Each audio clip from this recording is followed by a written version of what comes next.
But one of the things I've discovered is that we're overemphasizing college, and what we're underemphasizing is technical, vocational, and apprenticeship work.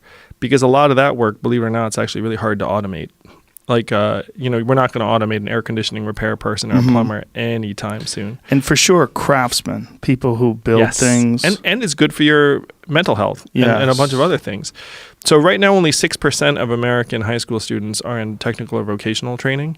In Germany, that's 59%. Give you a sense of what the gap can be. So what we're doing is we're over-prescribing college. We're saying college for everyone. It's not really working that well. And then we're still treating people who are working in trades and everything as somehow, like not in great careers, when a lot of those careers are actually really awesome and they pay great and people enjoy them. They're persistent. So right now we're going to automate away. It's a lot easier to automate away a lot of repetitive cognitive work than it is non-repetitive manual work. Because like actual robot digits, it's like, because if you can imagine what it would take to have a robot plumber like come into your house, I mean, that stuff's really, really tricky. Yeah. And there's a lot of fine motor work. They have to like unscrew pipes and like stuff. That stuff's not going to get automated for a long time. You know what is going to get automated? A lot of like entry-level cognitive tasks, a lot of journalism tasks, a lot of bookkeeping, a lot of stuff that college graduates think they're going to get a job in, but then those jobs are going to disappear. I was a corporate attorney for those 5 unhappy months, and my friends are working on AI that can automate away a lot of basic legal work.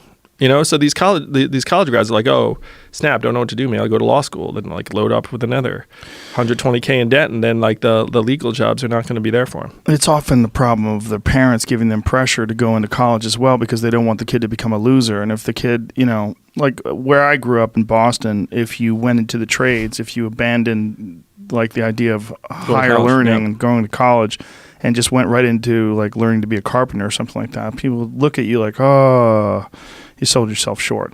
But there's so many people that I know that went to school that just got university degrees and then they got out and they were yeah. I mean, it's so common. It's so common that they thought there was going to be this path, and this path just didn't exist once they got out, or it was far, far more difficult than they were led to believe. Yeah, if you look at it, about 32% of Americans graduate from college right now, and that level has been more or less constant for a long time. It's not like, hey, I've got another 20% I could get into college. Like right now, the college completion rate in 6 years is about 59%. So like 4 out of 10 people who start college are not graduating in 6 years, and a lot of them are just not going to finish ever. So like the people that have other paths available to them, we have to build those paths up. And this is one reason why I'm so into the freedom dividend instead of something like free college. Because why would you subsidize something that only the top third of the population is going to use? And it's a highly inefficient, costly system anyway. Like plowing money into that, you're much better off putting $1,000 a month into every 18-year-old's hands than if they go to college. Great, college is partially paid for. They go to trade school. Great, trade school is partially paid for. They start their own business. They do something creative, like they want to do something to help. That's great too. Like you can actually start building more varied paths and make it so that people don't feel like I need to get into this institution or else my life's going to be over.